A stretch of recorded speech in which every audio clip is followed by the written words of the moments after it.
Saudi Arabia അമേരിക്കക്ക് കീഴ്പ്പെട്ടതെങ്ങനെയാണെന്ന് നോക്കാം. അതിന്റെ നാൾവഴികളിലേക്കാണ്.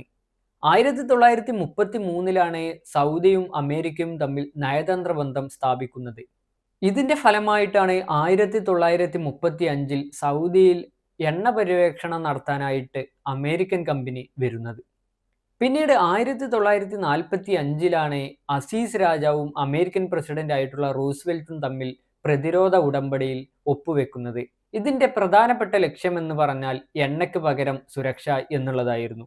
Saudi എണ്ണ അമേരിക്കക്ക് നൽകുമ്പോൾ അതിനു പകരമായി സൗദിക്ക് സുരക്ഷ നൽകാൻ അമേരിക്ക തയ്യാറായി.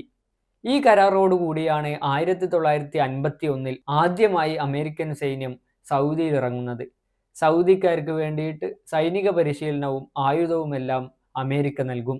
പിന്നീട് 1980-കളിൽ ഇറാൻ യുദ്ധസമയത്തും 1991-ൽ ഗൾഫ് യുദ്ധസമയത്തുമെല്ലാം തന്നെ അമേരിക്കയും സൗദിയും ഒരുമിച്ച് പ്രവർത്തിച്ചു പോരുന്നു. ഈ സമയത്ത് സൗദിയിലെ റിയാദിൽ അമേരിക്കൻ സേനാതാവളം ഉണ്ടായിരുന്നു. അതുപോലെ തന്നെ ജുബൈലിൽ നാവികസേനാ താവളവും.